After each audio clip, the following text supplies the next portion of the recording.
really quickly, for those of you who don't know, the Katahdin sheep originated up here in Maine, and they're named after our biggest mountain, which is Mount Katahdin. And they were brought in by a man named Michael Peel in association with the U.S. Department of Agriculture. Some of the African hair sheep, like the Barbados and the St. Croix sheep, came from the Virgin Islands. So these sheep were hair sheep, meaning that they don't grow wool, so they grow a hair like a dog. And what happens is, as it gets colder, they grow a winter coat, and then in the spring it sheds off, so they don't have to worry about shearing them at all. Now, sometimes some of the original sheep heritage will bleed through a little bit, and they'll get horns or horn nubs, but generally speaking, they are polled, meaning they don't have horns, which is a good thing in my mind. I don't like horns here. With the hair sheep, you don't have to dock their tail. And you'll see that Luna here, her tail is docked, and she was like that when I got her because they also trained farm dogs. Generally speaking, you don't have to dock their tails because you won't have problems with bugs and parasites. So the Katahdin sheep is what I primarily had, and I have had a few different wool sheep here over this period of time for various reasons. But in the end, I've decided to stick with the Katahdin sheep because I like them. They're good grazers. They are naturally parasite resistant. So I usually worm them in the spring right after I put them out, not too long afterward when the grass is green, because that's when a lot of the worms are paramount. So we try to nip that in the bud here. And on a whole, I don't inoculate my sheep for no reason whatsoever. I don't do it just because. I will inoculate the lambs with a CDT, which is basically for tetanus and overeating disorder, which can happen to lambs. Usually a couple weeks before they lamb out, I give the ewes a dose of selenium and vitamin E. That's because our grass up here is really deficient in selenium. And what you can get is this, it's called stiff lamb disease or stiff-legged lamb disease. And what happens is it's not curable once they get it. So a lamb will be born and he'll be a little wobbly, and as it progresses, they can't walk, and so they end up dying or you have to put them down. So I've had really good success with not having that. I had it the very first year I was here because I didn't know. I had one lamb that he was a bottle baby, and I got it from another farm. So, but he didn't last a month. So ever since then, I've never had an issue with it. But I always get the little tubes of selenium and vitamin E, and I'll give the dose to the mothers, like I said, just before they're lambing out, and then I give the babies one the first day. So usually I'll give them a little bit of vitamin B also, and sometimes I'll give them, you can get these little tubes of like extra energy, so I give that to the lambs, because my lambs were always born in December, and I'll tell you why here in a second.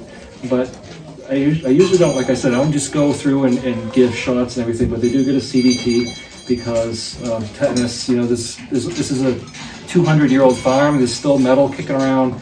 I use barbed wire, so I don't want them to get tetanus. And I did have one lamb at one time die of that overeating disease, and so we don't want that either.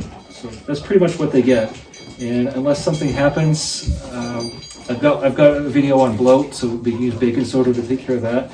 But I've only had the vet out here one time, and it was not for Katahdin sheep. It was for Wensleydale. So these Katahdin sheep, they're very sturdy. They're great mothers. They basically I've never had one that had trouble birthing, but I've heard of people who have. But so far, I've been very fortunate, and I have not had any issues with lambing. They generally will give you 1 to 2 lambs, sometimes 3. She usually gives me 1. She's a little older, so she gives me 1 giant lamb, and she hasn't given me a ewe in probably 4 years now. But the one on the end, she had her first babies this year, and so she gave me 2 rams. Now, speaking of that, where do I get my sheep from? Well, I usually try to find some different place every year that's got a reputation of having good quality sheep. I've seen some people who, you don't see them before, and then one year all of a sudden they got 200 sheep and they're selling them, and they're in this muck pile, and they don't do well, and the people don't last long because they don't know what they're doing. So when you're hunting for sheep, you kind of want to look for someone who's been doing it for a long time, a place that you want to go visit and see. It doesn't have to be aesthetically beautiful, but you want to make sure your animals they're not living in muck, and they're not being crammed into an area so that the little ones are getting shoved out of the way. So it's behoove of you to shop around a little bit for quality lambs. As far as registering lambs, unless you're going to show them or you've got some reason that you want to register them, it's not worth it. It's a lot more money, and if you're just raising them for yourself, or if you're custom raising them for somebody else, the person that's going to buy the meat doesn't want to spend extra money because you spent extra money for a registered sheep that's going in the freezer anyway. So it's mostly a thing if you're showing sheep, or if you're into this breeding program of show sheep. But for the general populace, I would say it's not worth it. I would avoid it. But I just want to regurgitate that you want to shop around. You want to make sure that you have investigated where you're getting them from, so that you're getting decent sheep to start with. So I like the black ones primarily. So I've been really working hard just to buy black sheep. That's all I get. So the ewes are Katahdins. I've only had one Dorper Katahdin ewe, and I just got rid of her last year. But I generally get Katahdin ewes, and then I either get a Katahdin ram or I will get a Dorper. And what you can do is I keep that lamb, I get that lamb around December if I can, or if I have to wait until June, then I'll keep it over the winter. But I never keep them longer than 12 months. And the reason because of that is, number one, I don't want to feed a ram 12 months out of the year that I only need them for a couple days. So that doesn't feasibly make sense to me as far as monetary value is concerned. So I don't keep rams. Rams can also be dangerous, especially a bottle baby. You'd never want to take a bottle baby and let that bottle baby be an uncastrated ram. You want to, if you're going to keep it as a pet, make sure you make that a wether, because what happens is that bottle baby hasn't been taught by its mother. You've had an interaction with it its whole time because it's a baby. They get a little bit too friendly, and right around the time they get into a rut, they will send you on your face, more so than one that's not a bottle baby. So rams, 12 months is about the tipping point where they start to become jerks, and I don't keep them any longer than that, also because I want to ship them for meat, and I don't want that meat to turn into mutton per se, so it's still technically a lamb. So we get a lamb, a ram lamb, like usually a Dorper, and what I'll do is I'll keep them, and then pay attention to who has what. If I've got 3 ewes, I'll pay attention, and then I can take one of the babies that's a ram and I can reuse it, and then within like a couple years, you want to not use those babies anymore. You want to go out and get a fresh one. So a little bit about breeding is line breeding, inbreeding. It's a little bit different. I guess the easiest way to define line breeding is they're not deformed, and inbreeding is they are. So generally what I've decided and read and learned is that they're not people. So you can breed the ram lamb back to its mother, but not his grandmother. So you can usually get, if you've got 3 ewes and you get 1 ram for 3 years, you can shuffle them around, and then you go get a new one. So about every 3 or 4 years, you go get a new ram lamb somewhere else, and then you've got new breeding stock. Like I said, they're not people. So if you do a little bit of reading on the breeding process of livestock, you'll find that a lot of people do that. It's like I said, you can breed back to the mother and like the half sister, but not the grandmother or the aunt or something like that. So you kind of gotta be careful about how you're doing it. And so far, it's treated me really well. I get really nice looking lambs. They're healthy, and when I send the lambs out to be slaughtered after about, like I said, 11 to 13 months tops, never more than 13 months. Please don't keep them that long. They dress out about 60 pounds hanging weight, sometimes more, sometimes less. But generally speaking, 60 pounds hanging weight for a feeder lamb that goes to market. So housing, all summer long, they go underneath the barn. It's an old bank barn, so it's built into a banking, and then the animals go underneath for shelter. So they either do that if they're on this side. If they're on that side, they have a shed that just has a door in it, so they go in and out. And sometimes in the summer, if they're in one of the fields that doesn't have shelter, they just hang out under the trees for a couple of days until I move them back. The Katahdin lambs are really robust. They're good grazers. The Dorpers, the Dorpers came from a part of the world where the grasses aren't that great. So the Dorpers are really good grazers, and they're really good at converting what they eat into meat. And like I said, Michael Peel back in the 70s, he was experimenting, and he got all kinds of different sheep, and ultimately he got the Katahdin. And like I said, that because the wool market had literally moved south or gone south, they were raised up here primarily to trim the power lines, because we have it's really rough going where the power lines go. So they would put sheep out there to graze them down instead of spraying chemicals and stuff. So they kind of caught on a little bit, and then the Hair Sheep International, I think it's in like Oklahoma, had a subscription membership to that a long time ago, but it really wasn't helpful to me because I don't show. I'm not into a huge breeding program, and it's crazy to me how big the Katahdin sheep are outside of Maine. They've really grown by leaps and bounds. Like, they're in every state, and people love them. And I think with the Dorper, because the Dorpers are really, like I said, they're robust. They don't have the legs that the Katahdins do. The Katahdins are really leggy, and I noticed that the Dorpers are a little bit more stocky. They don't really get that big. So the Katahdin female, she might weigh 150 pounds, full grown. If she weighs 175 pounds, she's probably kind of fat. And the rams will 250 is about the biggest you're going to see them. I mean, they're heavy, they're stocky, but they're not like if you get like a big wool sheep. They're really slender and graceful, and they're really good at, like I said, converting what's available for feed into meat. And one thing I really want to express too is how the meat on a Katahdin and a Katahdin Dorper or Dorper tastes. It's a lot more lean than a wool sheep, and it's not greasy. So if you've ever had, like gone to the supermarket and bought lamb, it could be greasy because it's probably from Australia, and it's probably a wool sheep. So they've got all that lanolin in the wool, and so that makes their hide greasy, and then the meat itself is also greasy. But these sheep are really lean, so they don't have that greasy taste. I primarily have them into lamb chops, burger, and we sometimes get it spiced, so it's like breakfast sausage, which is probably one of my favorite things for like sauces or subs. Then you've got the leg of lamb, which I usually have ground because it's too much. You get a roast, which you also usually have ground. So things like that. And then there's some English people who buy like the kidneys.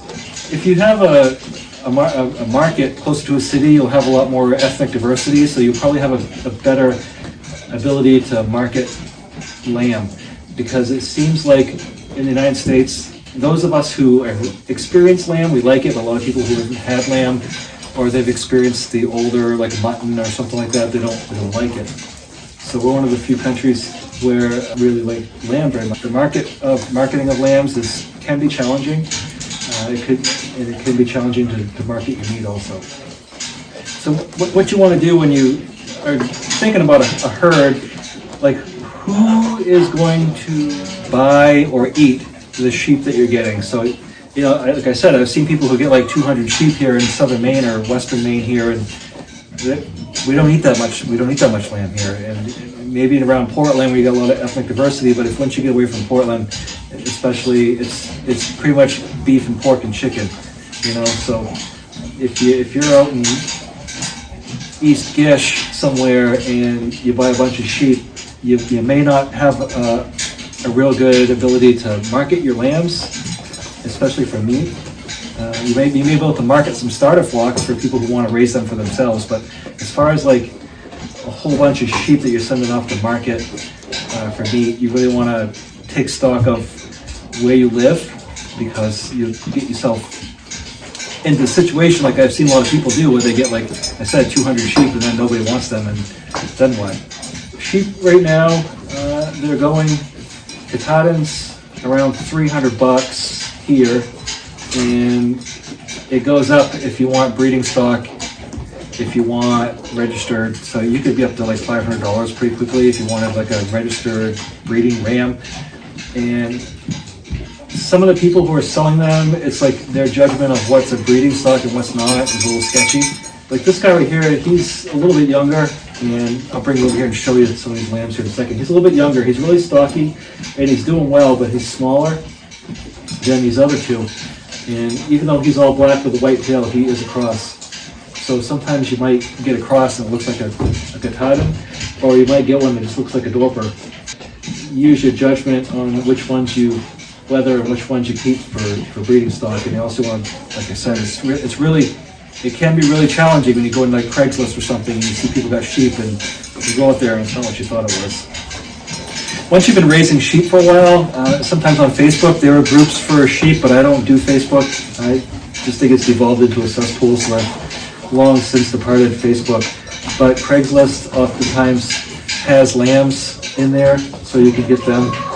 You can go visit and see. Like there's still, you go online actually. If you just Google your area with Katahdins, a lot of times a farm will come up, like a legitimate farm that sells sheep. So they may be your best bet. So again, I bring them in right about a month or two before they lamb, and I bring them into here on this side of the barn. It's easy to clean out. I can come with the tractor and shovel it out. Whereas I had the old stalls on the other side where the cow tie-ups used to be, and I'd have to wheel it all out with a wheelbarrow. So because I'm here by myself, make it as easy as possible. So when you're thinking about your housing for your sheep, not only you want to make sure you're making it easy to feed them, but you want to make it easy to clean them out. Like you see some of these ready-made barns that have like box stalls in them. You can't get in there with machinery. You gotta shovel it all out. So kind of want to make it so you get close to where the pen is, so you can shovel it out. Or otherwise, you're gonna have to do a lot more labor, and maybe that's something you don't care about. But as I'm getting older, the less shoveling I have to do, the happier I think I am. So this farm's 200 years old, and the fields are pretty much that old. It's mostly a bunch of smallish fields. The biggest ones, I think, 5 or 6 acres. Most of them are 2 or 3, and they're enclosed with stone walls. So the pastures are really small. I have 9 different fields that they go into, and most of them are stony, which sheep are great because I can't get in there with a mower because it's rocky. So the sheep do a really good job of keeping it cut. And like you can see some old pictures of like the White House even, where they used to keep sheep in there to keep the lawn mowed. So they do a really good job. They don't cut the ground too short unless they start to overgraze, but that doesn't happen here. So I have 9 pastures that they get rotated in. I'll put them in one for a week and then I'll move them. If you look out the back of the barn in some of my videos, you'll see that it kind of like goes like this and then like this. And I've got all the pastures interconnected with gates, so I can put them way down back. I can send them around this way or that way and get them where I want. They're really efficient grazers. The Katahdin sheep, I've never had them eat stuff they're not supposed to, like lamb's ear or nightshades or stuff like that. They haven't eaten it, they just don't eat it. I've heard of cases where they do, and I know I've got some of that stuff here, but they don't touch it. So I don't overgraze the land. I put them out there for about a week or two. Just you kind of keep an eye on it, because in the summer when it gets more dry, it doesn't grow back as quickly. So you may have to move it more often. But with 9 pastures, by the time you get them all back around, you're at the end of the summer again and the pastures come back. So I've had 23 sheep here, 13 cows, and I think about 7 or 8 goats at the same time, and I didn't run out of pasture. The land will carry it, but the problem is when you get that many animals, number one, you get a lot of feed. I had 750 bales of hay in here one year, plus round bales. Your feed bill's gonna go up, obviously more manure, and the more animals you get into an area, the more likely you get instances of disease. And fortunately, I've never gotten disease here, other than one year I did get coccidia, but I was able to nip it. We just had a lot of rain early on, and they hadn't been wormed yet, so I had some coccidia, but I was able to nip it. So in the spring, when they go out on fresh grass, coccidia is pretty much to be expected, I guess, about everywhere that's got a moderate climate like we do here in Maine. So what coccidia is, it's a parasite that's an intracellular parasite, but it gets into their intestines. And what it does is it just makes it so that they get diarrhea or they dehydrate, and they can die within a few days if it's not treated. Chickens, you probably got a day. And by the time you realize that they've got cocci, it's too late. If you give the chickens a coccystat, you can't eat the eggs for like 2 weeks, or harvest the meat for like 2 weeks, but it's not a problem in the spring. So what I do is I get it's like amprolium. You look it up, it's a coccidostat, and that is what I put into their water trough as a preventative. And if I see that their stool is exceptionally loose, then I'll go case by case and deal with it. But generally, early spring into midsummer, while it's still pretty temperate, I will keep the amprolium in their water. It's like 1 gallon to 50 gallons or something like that. It costs you about $50-$60. Something to keep in mind. So I bring them in, like I said, in December, right about the time maybe about a month at the most before they expected due date. And I bring them in here, and then I keep them in here with their babies until spring, like April. Pretty much as soon as the snow is gone and most of the mud is gone, and I can put them out in my holding area with the cows, they'll go out. So we're probably looking at another month from now, but I keep them in here for the majority of the winter.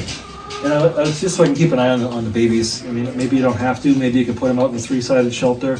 I never have. I don't advise it, just because when they're out there, you're not putting eyeballs on them every time you come out in the barn. I see them all the time here. So let's see. We talked about where we get our stock from. We've talked about what we use for breeding stock. We've talked about how long we keep them, some common diseases that we might find. Let's talk a little bit more about what we feed them. Last year we did have a good second crop of hay, and I like to give the second crop to the nursing mothers because, well, second crop has got a little bit more protein and carbohydrates in it. And the reason being is the first crop is primarily stem, so it's tall, and second crop is more leaf, so the leafy stuff is a little bit more nutritious, so I try to give that to the lactating ewes around this time of year, so I don't put in a lot of second crop, but mostly have first crop. And I make all my own hay still. I thought at one point I'd sold all my equipment and I was going to buy hay, but then it became really difficult to get hay. It just depends on where your area is. If you're in an area where there's 100,000 hay farmers, by all means, it's probably cheaper to go buy your hay than it is to make it, because you have to invest in a lot of equipment. And even if you do, like some people say, go buy, this old piece of junk and that old piece of junk and this old piece of junk, it's really not that easy. I've been down that road. You spend a lot of time fixing stuff, and at 6 o'clock at night when your hay bale is broken down and it's going to rain tomorrow it's not a fun feeling. If you can buy your hay and you get a source that's not going to charge you an arm and a leg for your hay, I would probably go that way. I don't have that feature, so I have to make it. I get my grain comes from Vermont, so it comes from northern Vermont. A lot of it is raised in Canada, so I don't know how that's going to play out here, because we live in Maine, and Canada is basically, if you look at the state of Maine, you look at Canada, we pretty much are in Canada. So I don't know how that's going to affect grain prices. So it depends on where you get your grain. My sister and brother-in-law do raise corn with a combine, and they have oats. So I do get some corn and oats. 1,000 pounds lasts me 3 or 4 months probably, and I just mix it into their other feed. So I do give them a little bit of corn, especially in the wintertime when it's cold. I don't pound, I call it pound the grain to them. I don't give them very much, mostly just a taste. And the reason behind that is because, for one thing, Katahdin sheep don't like to be rounded up. They scatter. They're not good herd sheep. They scatter. And so I found that if you give them a taste of grain every day and they get used to your voice, they will come to you when you call them. Never had a problem with them not coming to me. So a little bit of grain, they know they're getting a treat, they come to me. And I get this sheep grain, it's called Sheep Complete, and it's pooling grain from Vermont. But Sheep Complete is what I give them. And sometimes I give them, like I said, a little bit of that corn. Sometimes they treat them a little bit. I'll get the little hay cubes, give them a few of those for a treat. But primarily they're eating hay that we do here on the land. So primarily hay, a little bit of grain to keep them, I call friendly. I usually keep a salt lick, like a 40-pound salt block around for them. I don't feed them and the cows the same minerals because they can have a little bit of copper, but what happens with copper in sheep is it doesn't necessarily kill them, but if they get under stress, then it can cause problems. So the sheep minerals don't have copper or very little copper in them, whereas the cow minerals have more copper. So your cows and goats can share the same mineral block, but the sheep can't. So if you're mingling all your animals together, you kind of want to keep an eye on what your minerals are out there. But they all have a 40-pound block that gets moved wherever they go. And the sheep, you get a sheep mineral. It's just sheep mineral. It's what it says on it, and it doesn't have copper in it. So they get a little bit of that free choice. I don't mix minerals or salt into their feed. Some people might do that, but I don't think that's a good idea. So I put it off to the side, usually in a separate container, and they'll just take what they want. So when they go out, they get collars. It's these little, you can get these leather dog collars at places like Tractor Supply or a farm feed store, and I get the little bells and put them on them. It makes it really easy for me to figure out where they are. My land, even though it's farmland, it's into quite a few thousand acres of wildlife preserve, so it's all forest. If like a coyote or something chases them or whatever, I can always find my sheep because they have a bell. Katahdin sheep, they're not super friendly. They may let you around them once they get to know you, but they're not good pets. They're not really good pets at all. I tell people that farm animals are farm animals. If you want a pet, get a cat. You know, I've talked about this in a lot of my videos. They're not, you can have them that are friendly, but you don't want them to see, they're herd animals, and like cows, you got to kind of figure out where you are in the food chain there. So if you play with them too much, like if you bump them on the head, it's fun when they're little babies, but it teaches them to ram. And so even sometimes when you get a bunch of sheep together, they're always trying to figure out who's at the top of the pecking order, and you got to make sure that that's always you. If it's not you, then you're gonna get hurt. Farm animals don't make good pets. I like to come out every day and put eyeballs on all my animals. I feed them twice a day, but I kind of like to watch them, see if there's any irregular behavior. You get to know them. You know what their call is. You know, they all sound different, just like all the cats sound different. The cows sound, I can tell which cow it is. So you kind of put eyeballs on them. Are they acting abnormally?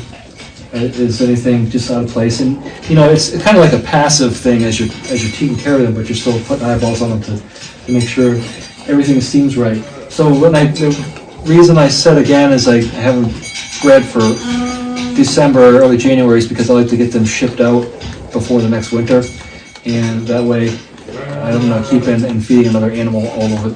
I'm not keeping a ram through that winter and feeding them more hay. So obviously they have fresh water all the time. I have these little heated buckets, and the heat lamps were only on for a couple weeks when they were first born. It was January, so we had the heat lamps on for them. But after a couple weeks, you kind of pay attention to them. Are they starting to get their fur, and are they acting, pretty lively and sprightly? And if they are, you can start to turn the heat lamps off, and that way you're not consuming extra power for no reason. As far as like medicines that I keep around, obviously baking soda, the coccidiostat, sheep warmer. I use a drench, and I don't necessarily give them a lot of sheep warmer. There's a couple of them, like I've got Henry out here, and he's a Wensleydale, so I have to shear him every year. So when I bring him in, I shear him and I do his feet. And with them outside all the time, their hooves are fine, pretty much. But I usually give them a worm right at that point, just because Wensleydale's susceptible to worms. But as far as like taking care of their feet, I don't. Right now, and before I put them outside for the spring, I'm going to give them all their CDT booster, and I'll check their feet. But the land is so rocky and rough out there that they wear it down. If your animals are on like a wood floor or in a grassy field, you probably have to do their feet, and I've got a video on how to do their feet also. But the sheep and goats, for some reason, they love stone walls, and they love to be on top of them, and they just wear their shoes down for me. So some people have had good luck with a single strand or two strands of barbed wire for sheep, but I've never had luck with that. They've always just taken the shock and gone through it. So you can get that electro net. Premier has it, but to be honest with you, I spend like $1,000 on that stuff, and I really hate it. I mean, it's good and it's bad. It's quick. You can put it up by yourself pretty much, but you got to mow the ground really well first because it shorts out. And I have a solar charger that I put on it. So, if you need to put them in an area and confine them to a small place that's not perennially fenced in, I guess it's okay, but it's really a lot of money, and it gets tangled. The animals break it, they knock it over, So I don't know. I probably would tell you not to buy that. It's just too expensive, and I don't care for it personally. So electric fence. What I ended up doing eventually, and it took me quite a while to get this down because I have cows and sheep, is you get the non-climb horse wire. It's like garden fence, but it's galvanized. So I tried that, and it was alright for the sheep, but then when I got cows, they stomped it. So then I got field fencing, which has got the squares, the big squares, and there's little squares at the bottom. So it kept the sheep in, but again, the cows stomped it. So then I ran a strand of barbed wire across the top of all of it. And that was good for the most part, but then sometimes the sheep would get under the field fence and just kind of go under. So then I had to run a strand of barbed wire this high off the ground. Not every place, but in some places, So the sheep, these sheep are pretty smart. They figure out how to get out, and if they want to get out, they do. But they don't go anywhere. So that's the good thing is my sheep never leave. They never leave the yard. And worst case scenario now is somebody leaves the gate open, and they might be in the driveway or on the lawn, but they never go down the street. So what we're at right now for fencing is mostly field fencing with barbed wire. Some places it's field fencing, barbed wire, and electric wire. And some of the back fields where just the cows go, it's just barbed wire. But really to have a good fence for sheep, I personally recommend the field fencing with barbed wire, and don't bother electric fence unless for some reason you think you need it, but I wouldn't bother. Because electric fence always has issues. These heat lamps came from Premier ONE, and I use them for cows, sheep, and chickens. So these are a really good light because they're plastic. They have a plastic cage on it, and I use their own bulbs that don't separate. So if the bulb, if you ever have a heat lamp bulb, sometimes you notice that the glass separates from the screw part that goes in the socket, and then it's handled by the filaments. And if that gets into your shavings, you could have a real problem. But these right here, the cage will catch it if you use those, and if you don't, the Premier ONE bulbs are much better. They don't tend to separate. And they're pretty resilient too. I've never had them just go out because I bumped them. Depending upon where you live, you're probably gonna want heated buckets for water, or you get maybe you have two buckets. You fill one up in the morning, you put it out, and then in the afternoon you switch it. A lot of people do that. I don't suggest that you go out and buy a cattle trailer or a horse trailer. If you get a pallet and you get some Advantech plywood, you can build yourself with 2x4s, a little box, and you can strap it down and put it on your landscape trailer and push it up against the ramp that comes up. So the tailgate acts as a gate to the box. And it's probably something you already have. You probably already have a landscape trailer. If not, you can do the same thing in the back of a pickup. You can put it in the back of a pickup, but then you got to get the animal up there. So lambs are fine, but not so much the roan. And shavings, we used to have tons and tons of sawmills around here when I was a kid. They basically would pay you to take the sawdust away. Not really, but pretty close. And so now they've gotten wise to that, the ones that are left, so they bag it. And if you're lucky, you can get it for around $5 a bag in bulk, but depending upon where you live, you may pay more. And I can tell you right now that the bags from the local sawmill to me is about a third bigger than the ones you get at Tractor Supply, and it's probably a couple dollars less a bag. So I guess if Tractor Supply is all you got, that's all you got. But shop around, because if you've got a small sawmill somewhere in the vicinity, generally you can get a good deal on shavings. Hi. Oh, you want to see this? Is this what you want?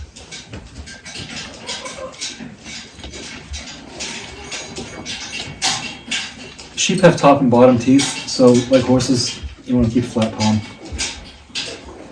You can trick them. Hey. She doesn't like to be petted usually, and she's really skittish, but if you got a treat and she knows it's me, she'll go against her instinct and come in the cow for a minute. But generally speaking, she's gone. And the goat's over there rattling on the window. I can see him. He wants to come in. So Luna here, she's got to be 8. So she had babies this year, and I'm just trying to figure out how long I'm gonna let her have babies. And I think she's probably getting to the end of it, because I don't want her to have complications. And she's only got a couple years left. The hard part is just keeping her somewhere where she's not going to be exposed. So anyway, if you have any questions or concerns or comments, anything that I said or didn't say that you want addressed, feel free to put it down on the bottom. And I appreciate you watching, and I'll talk to you again soon. Thank you.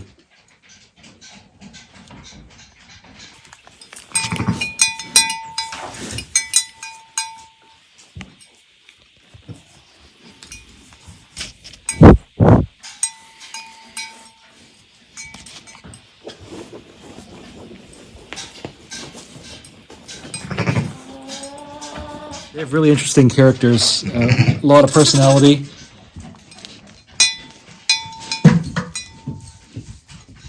And, they're just really intelligent.